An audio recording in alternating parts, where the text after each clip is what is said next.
Om Namo Bhagavate Vasudevaya. Om Namo Bhagavate Vasudevaya.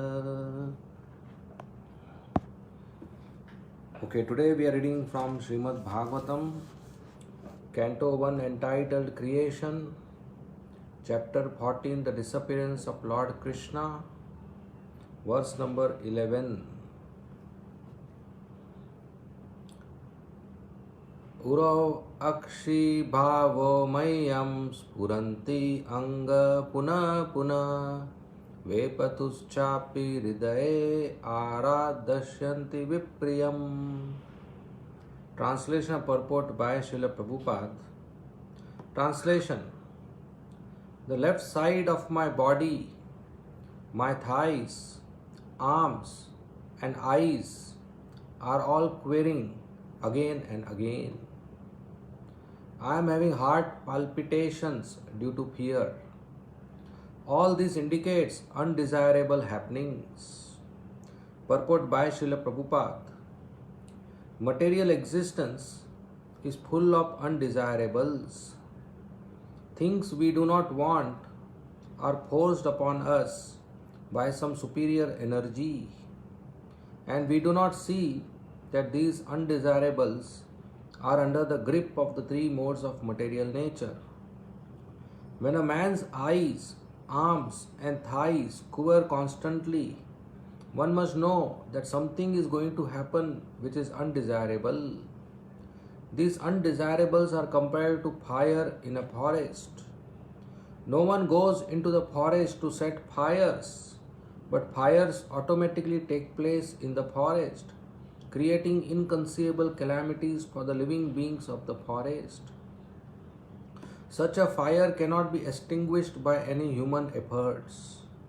The fire can be extinguished only by the mercy of the Lord, who sends clouds to pour water on the forest. Similarly, undesirable happenings in life cannot be checked by any number of plans. Such miseries can be removed only by the mercy of the Lord, who sends his bona fide representatives to enlighten human beings and thus save them from all calamities.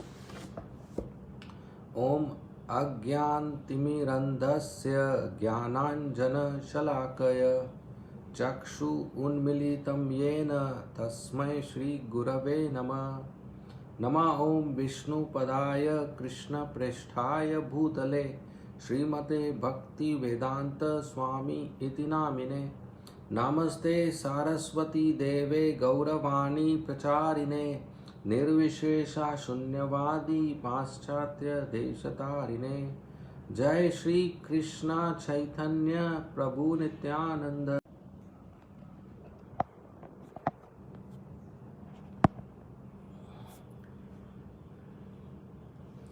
Sorry, Hare Krishna. So we are reading from Srimad Bhagavatam, Canto 1, Chapter 14, verse number 11. The left side of my body, my thighs, arms and eyes are all quivering again and again. I am having heart palpitations due to fear. All this indicates undesirable happenings. Hare Krishna. So this verse is spoken by Yudhishthira Maharaj to his brother Bhimsen. So once Yudhishthira Maharaj, after the war, after the Rajsuya Yajna, after the Ashwamedh Yajna, and after settling in his position as a king of the planet, he sent Arjuna to Dwaraka to find out the next program of Krishna. Narad Muni had already indicated to Yudhishthira Maharaj that soon Krishna will conclude his pastimes. So Yudhishthira Maharaj didn't want to stay on the earth planet when Krishna leaves. So he sent Arjuna to Dwaraka to find out about Krishna. But Arjuna has not returned. It's more than 7 months. Arjuna should have come by now. But no information. So Yudhishthira Maharaj becomes worried. And then he sees some symptoms around him. Omens, bad omens, which indicate something inauspicious happening. Some inauspicious events are happening. So we have been reading the bad omens one by one in the last few verses. Like he is seeing the cheating happening between brothers, and he is seeing the fakeness of relationships, and he is seeing so many natural calamities are happening, extreme cold, extreme heat, and now we are reading personally in his body, the left part of his body is trembling, the eyes are trembling, the arms, the muscles are twitching, and the thighs are quivering again and again. So our body is so sensitive that when a danger is coming and we don't have sense data, we don't have any information through our eyes or ears, still our mind perceives that danger, and there is change in the body, and those who are sensitive, they can identify this omen, sometimes auspicious and sometimes inauspicious. Like our grandparents sometimes used to say that, look, today some guest is going to come. Look, somebody is going to die today. Because they would perceive these omens. So when a man's left side, arms, thighs, eyelids quiver, that means there is something inauspicious going to happen. When a female's left side quivers, arms, thighs, eyelids, that means something auspicious is going to happen. It's opposite. We see in the example of Rukmini Mata, Mother Rukmini, her marriage was fixed with Shishupal by her elder brother Rukmi. She didn't wanted this marriage to happen, but she had no choice. She can't go against her elder brother. And even the parents and other relatives were supporting Rukmi because they were afraid of Rukmi.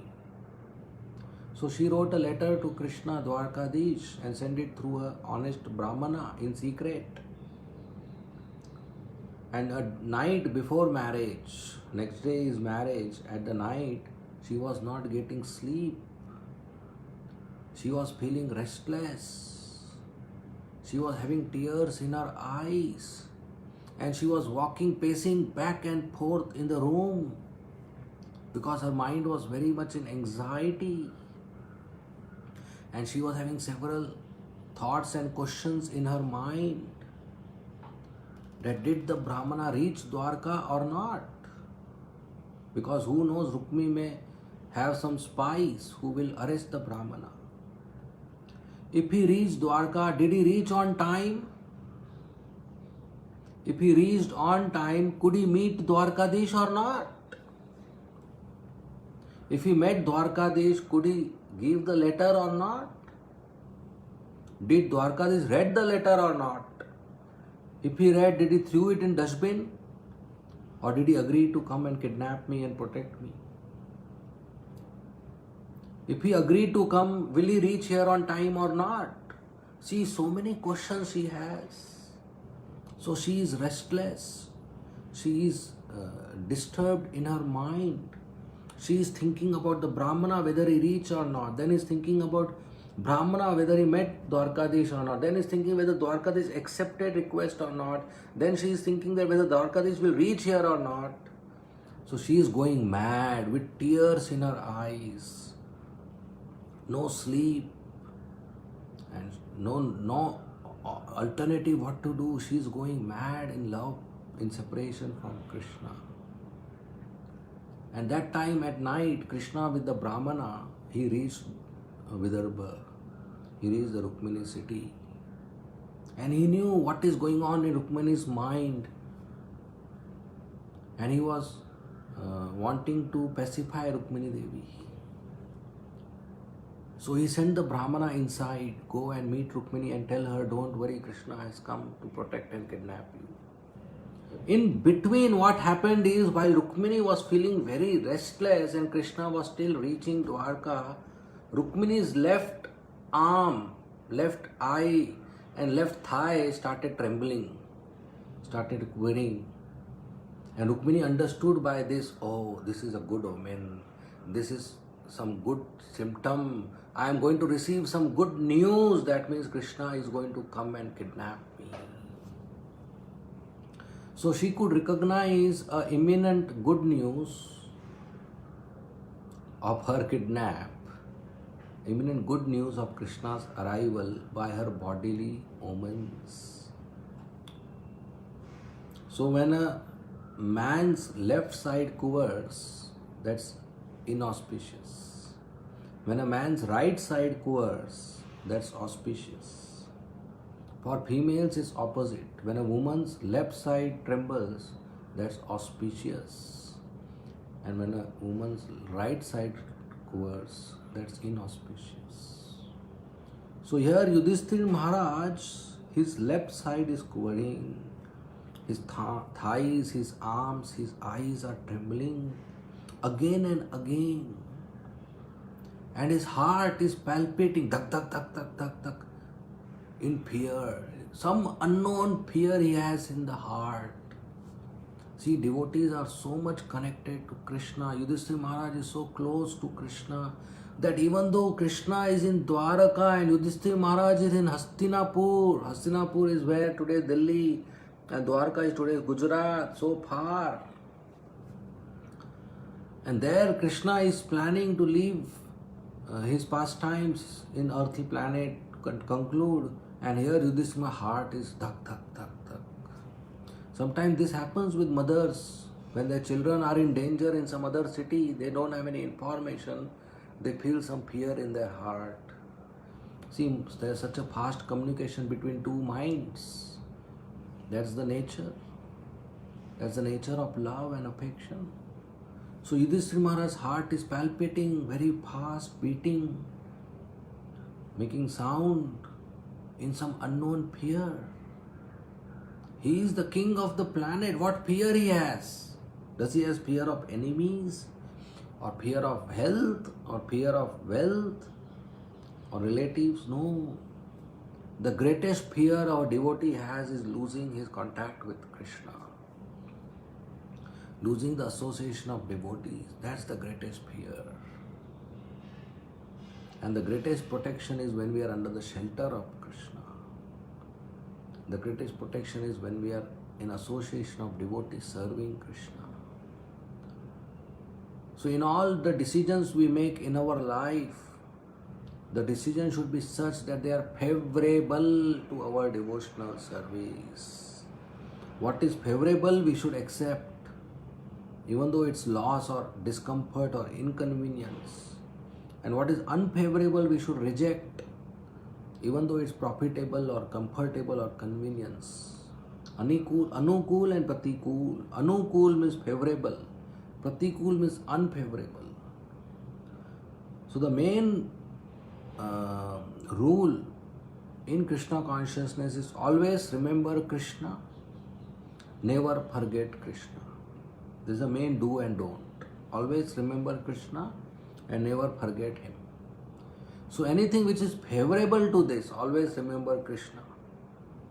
Never forget Krishna. We should accept. And anything which is unfavorable to this, we should reject. So all do's come under always remember Krishna, and all don'ts come under never forget Krishna. So whatever we are told, do this and don't do this, these are all rules which are servant of the main rule. And the main rule is always remember Krishna, never forget Krishna.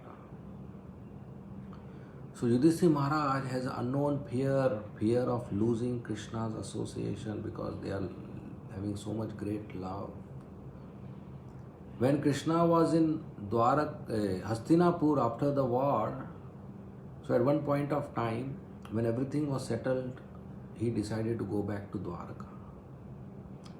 So Yudhishthir, Bhim, Arjun, Nakul, Sahadev, Subhadra, Draupadi, Kunti Maharani, they all went, no, Krishna, don't go. But Krishna says, no, I have to go to Dwarka. My wives are waiting for me. 16,108 queens are waiting for me. My parents, Vasudeva Devaki, is waiting for me. I have been out so many months for the war. So many devotees in Dwarka are waiting. I have to go. So finally, after a few postponement, Krishna decided to go and he boarded the chariot. And all the relatives, Kunti, Subhadra, Draupadi, 5 Pandavas, they came not to say bye to Krishna, they came to appeal and pray to Krishna not to go. Kunti Maharani said, don't go. Subhadra, sister of Krishna, said, don't go. Draupadi said, don't go. But Krishna says, no, I have to go. Arjun, Krishna's friend, said, don't go. Nakul, Sahadev, Bhim, all were saying, don't go. But Krishna said, no, I have to go. And after protecting Uttara, the chariot started moving and all the devotees started walking with Krishna. And when they reached outskirts of the city, Krishna told, okay, now you all go back. I will go now. So everybody was thinking, okay, now Krishna will go. Then Yudhishthira Maharaj came forward. He held Krishna's hand in his hand and great affection and love. He said, Krishna, please stay for some more time. And Krishna said, okay. And he moved back to Hastinapur from the city boundary. And he stayed for how many? 5 minutes, 10 minutes, one day? He stayed for more than 2-3 months. Just by Yudhishthira Maharaj's one request, please stay for some more time. Krishna couldn't deny that request. That is the love of Yudhishthira Maharaj for Krishna. Whenever Krishna meets Yudhishthira Maharaj, he touches the feet of Yudhishthira Maharaj because Yudhishthira Maharaj in age is elder to Krishna in the past time. And Yudhishthira Maharaj, when he performed Rajasuya Yajna, he had so much opulence in Indraprasth. The reason he performed Rajasuya Yajna because he wanted to show to the whole world that by being devotee of Krishna, you will not be poor, you will be opulent like me. And another reason is he wanted to preach that Krishna is the Supreme Personality of Godhead. So in the Rajasuya Yajna, there was Agra Puja, an event where the most worshipable personality among the assembly, his first worship is done, Agra Puja. So there was Bhishma Pitama, there was Dhritarashtra, there was Vyasdev, there was Narad Muni, there was Indra, Chandra, Varun, there was Brahma, there was Shiva, and there was his Guru Dronacharya. But Yudhishthira Maharaj selected Krishna for Agra Puja. He invited Krishna to accept the first worship and he proved to the whole world that Krishna is superior to Vyasdev, Krishna is superior to Brahma, Krishna is superior to Shiva, Krishna is superior to Narad Muni, Krishna is superior to Dronacharya, Krishna is superior to Dhritarashtra, Krishna is superior to Indra, Chandra, Varun, Vayu, Agni, Durga, Ganesh. Krishna is superior to everybody. In fact, he is Sarva Karana Karanam Ishvara Parama Krishna Sachidanand Vigraha Anadir Adir Govinda Sarva Karana Karanam. Krishnastu Bhagwan Swayam. He is the Supreme Personality of Godhead. He proved that by doing Agra Puja of Krishna and nobody objected. Everybody accepted. Only Shishupar objected and he was killed with his followers. And when Yudhishthira Maharaj got this opportunity to do Agra Puja, first worship of Krishna, he invited Krishna on a golden throne and he started washing Krishna's feet, and less water was used, more tears were used. Yudhishthira Maharaj was crying profusely, tears were falling out of love for Krishna, and the tears were washing Krishna's feet, and the tears were so much in his eyes that he couldn't take darshan of Krishna. His eyes were all hazy vision because of water, tear in his eyes, so much tears. And he wanted to offer some prayers and words, but his voice was choked, words were not coming out of his mouth. And when he was washing Krishna's feet, his hand was trembling and his body was shivering. This is all signs of ecstatic love for Krishna. So that's the love of Yudhishthira Maharaj. So same love is visible here when his heart is palpitating due to fear that something undesirable is going to happen. And this happens every day with us. Every day something undesirable happens.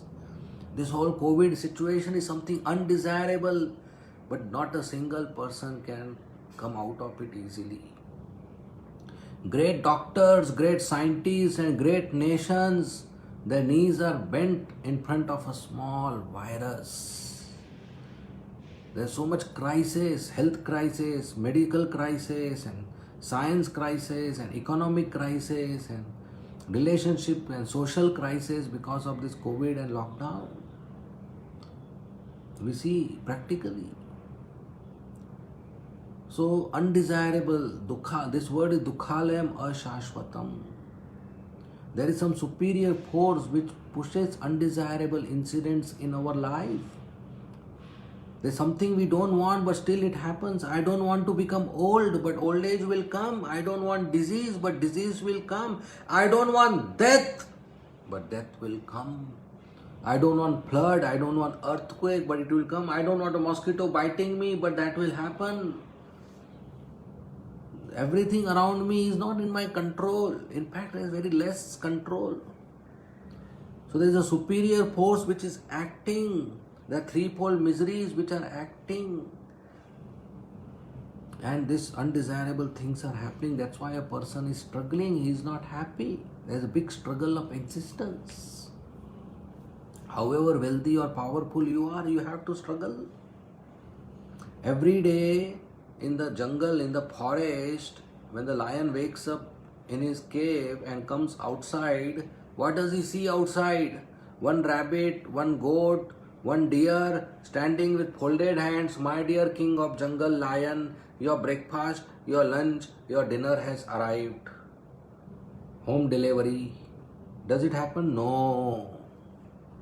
Every day the king of the forest, the most powerful animal in the forest, the most fast and ferocious animal in the forest, has to go outside the cave and run for 20-30 kilometers faster than his prey, a rabbit, a goat, a tiger, a rabbit, a goat, a deer, a bull, a cow, a calf. He has to run faster than them and catch his prey and then kill them. Then for 20-30 kilometers he has to drag the dead body back to the cave and eat little for breakfast and keep for the evening meal. Until the evening arises, dogs and foxes should not come and eat the flesh, so he has to keep a guard to them. Even the king of the jungle has a struggle of existence. He doesn't get his food easily. He has to run for 20 kilometers and drag the body accordingly. So there is struggle for existence for everybody. That is this material nature. Samsara dava nalalida loka. It is like a forest fire. Nobody goes and makes a forest fire, but it just happens. And when forest fire, bush fire happens, then millions and millions of acres of land is burned. And recently we had in news Australia bush fire and Canada forest fire, and thousands of people, their houses were collapsed and burned and they had to be relocated. Somewhere the whole village is finished. Nobody goes and puts this fire on, but this fire happens. So whenever we come in contact with people, we get some fiery experience, some bitter experience. Everybody has in the life. We don't want this fire, but this fire happens. And nobody, by human efforts, you cannot subdue this fire. You may use fire extinguishers, you may have fire vans putting water, you may have helicopter putting water, but still the fire cannot be extinguished by human efforts. Only when the sun brings the cloud, the wind brings the cloud, the sun evaporates water from the ocean and forms cloud, and the wind moves. Only when the cloud comes and pours rain, the fire can be extinguished. In the same way, the samsara we are in is also compared to a forest fire, and only by the mercy of Krishna, a pure devotee who is like a cloud, comes and showers his mercy through his instructions, Divya Gyan, the forest fire, the samsara fire in our heart can be extinguished. So we can be relieved from material miseries only by coming in contact with a pure devotee of Krishna who speaks Srimad Bhagavatam to us. And when we hear that Srimad Bhagavatam through our ears, it goes into the heart. And in the heart, that shower pacifies us, relieves us. Everything which is troublesome in our life is finished. Everything which is source of distress is finished. And we become joyful in service of Krishna. We become joyful chanting and dancing in Krishna consciousness. Happy faces. So this happens by the causeless mercy of a pure devotee, by Krishna's mercy. Guru Krishna Prasade Pai Bhakti Lata Bij. By Krishna's mercy we get a Guru, and by Guru's mercy we get Krishna.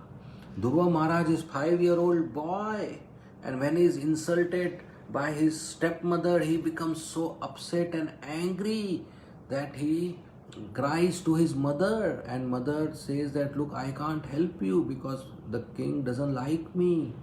And Dhruva Maharaj says, I want a kingdom bigger than my father's kingdom. And he said, only Vishnu can give you that. And he said, where is Vishnu? He is in the forest. And Dhruva Maharaj, in great distress, left for the forest searching for Vishnu when he was a 5-year boy. And who meets him? Narad Muni. See, when Krishna saw in the heart of Dhruva Maharaj a desire to achieve him, he sent Narad Muni. And Narad Muni instructed Dhruva Maharaj with his mercy, and he chanted the mantra given by Narad Muni and did penance as per the process given by Narad Muni, and in 6 months he saw Vishnu. So Dhruva Maharaj was not searching for Narad Muni, but he got the association of Narad Muni. Mrigari was a hunter. He got association of Narad Muni. The hippies in America, they got association of pure devotee Srila Prabhupada, and they reformed their character and habits. They reformed their behavior and their routine, and they became pure sannyasis, pure Vaishnava sannyasis who never heard of Krishna from their childhood. So we see, by the mercy of Krishna, we get causeless mercy of a pure devotee of Krishna, who by his merciful instructions gives us Bhakti Lata Bij, the seed of Bhakti in our heart. And when we keep on chanting and hearing, the seed sprouts and grows and eventually gives fruits of Krishna Prem, love of Godhead, such a sweet fruit which occurs in Golok Vrindavan, you can eat sitting here in earth planet. So Guru Krishna Prasade Pai Bhakti Lata Bij. So we are very, very fortunate to come in contact with ISKCON, to come in contact with ISKCON devotees, to come in contact with Srila Prabhupada's books and deities and the process of bhakti. So any intelligent person should utilize his fortune, for good fortune and opportunity, and we should continue to be very serious in our bhakti, waking up early morning and taking bath, applying tilak, wearing fresh clothes, clean clothes, and attending Mangala Aarti, paying obeisances and Narsingha Aarti and Tulsi Aarti, and chanting Hare Krishna, Krishna Krishna, Hare Hare, Hare Ram, Ram Ram, Hare Hare, minimum 16 rounds every day. And then Shringar Aarti, Guru Puja, and every day hearing Srimad Bhagavatam class and honoring only prasadam and following 4 executive principles and preaching activities and services. So every day, very seriously, we should practice our sadhana and seva. And whole life we do that. Then by the causeless mercy of Guru and Krishna, we become successful in our spiritual endeavors. We become successful in this human form of life.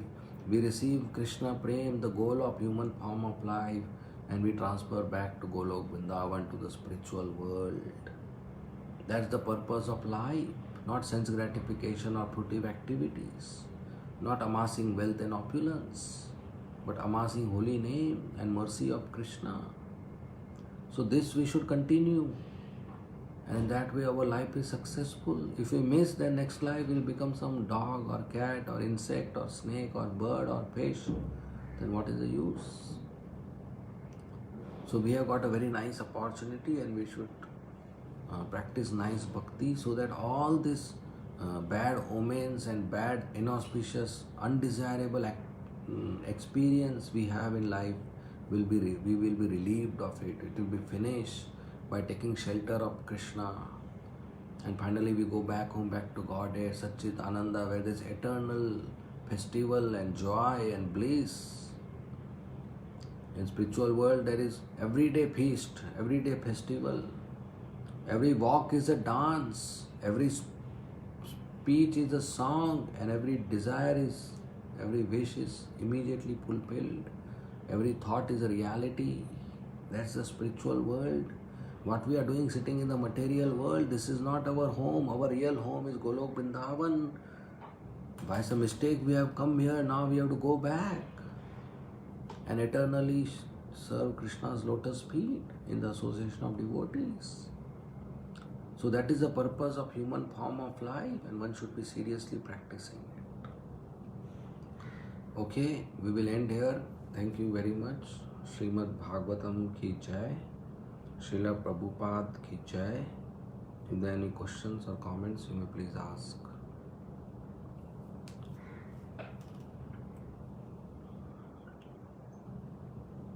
Hare Krishna. If any devotee has any question, you can ask.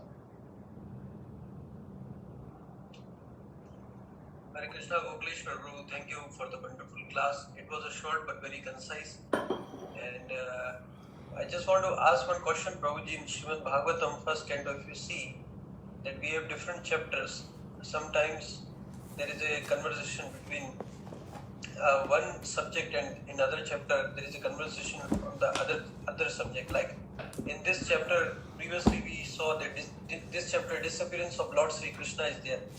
So different aspects and different yugas are coming, and there is a discussion is going. So how we see that the Ved Vyasi has compiled Srimad Bhagavatam in that way? What is the reason behind it? Well, so the Bhagavatam is not compiled chronologically or historical incidents in sequence date wise. It is compiled based on the questions the audience is asking and focusing on Krishna's pastime. So if there is any pastime of Krishna which connects to another pastime, then Vyasadeva writes that. So in the previous chapter, Yudhishthira Maharaj is aggrieved that Dhritarashtra left home because Vidura preached to Dhritarashtra. So Narad Muni came to pacify Yudhishthira Maharaj, but during pacifying he also spoke that, indicated that Krishna is going to leave. So it got connected, so that you also prepare to leave. So then what happened in Yudhishthira Maharaj's heart when he actually came to know that Krishna left? What happened to Arjuna when they came to know Krishna left? This is being described because it's connected. So Bhagavatam is basically centered around Krishna and his devotees. It is not a historical narration in chronological order. And based on the questions so Parikshit Maharaj's story came before because Shaunak Rishi asked about Parikshit Maharaj, that how Parikshit Maharaj received the age of Kali and why he was cursed to die in 7 days. And by that we came to know the creation of Bhagavatam. So Bhagavatam is focused on these aspects. Thank you. Okay. Thank you, Prabhu. Thank you. Any more questions?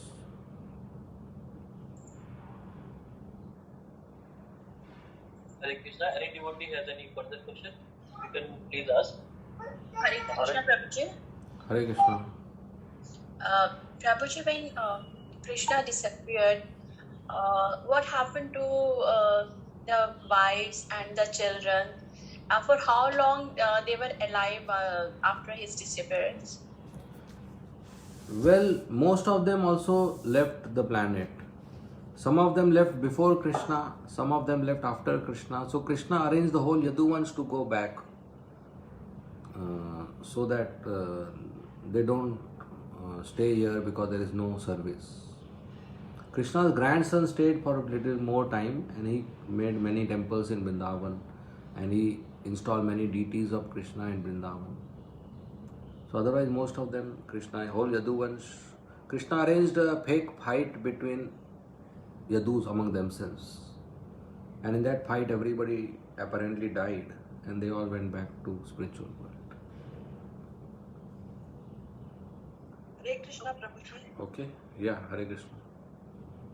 Prabhuji, what happened to Radharani? She also disappeared. Yeah, she disappeared before Krishna disappeared. So after Krishna killed Dantavakra,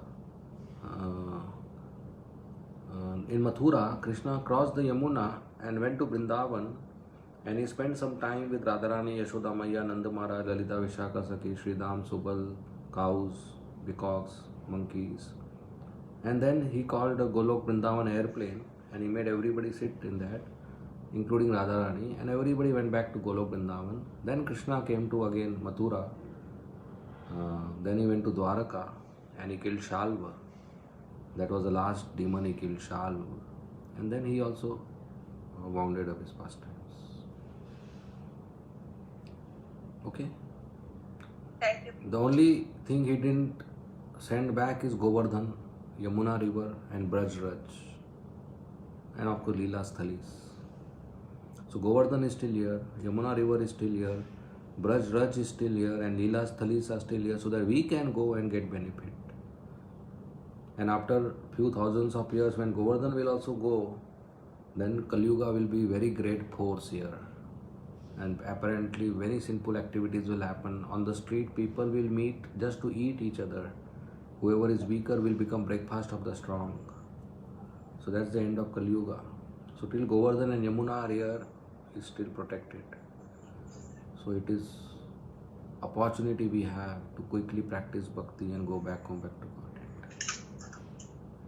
Godhead. Okay? Okay, Prabhuji, one more question. Is like as Radharani's mention is not there in Srimad Bhagavatam. What is the source? Like, is there anywhere mentioned how she disappeared? Like Well, I think Vishnu Puran or Padma Puran may have that. Okay, Vishnu Puran or Padma Puran. Okay, Prabhuji. Thank you. Okay. I think Brad Bhagavamrita also has that, written by Sanatana Goswami.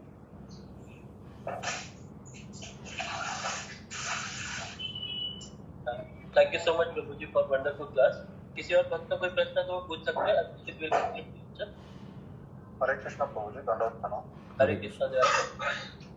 Prabhuji, the symptoms which Maharaja Yudhishthira has experienced, giving him a realization of the onslaught of Kali Yuga. How do we understand? Because right from the day one, or even in the Dwapar Yuga ending phase itself, the symptoms of the Kali Yuga, the forceful nature of the Kali Yuga was seen.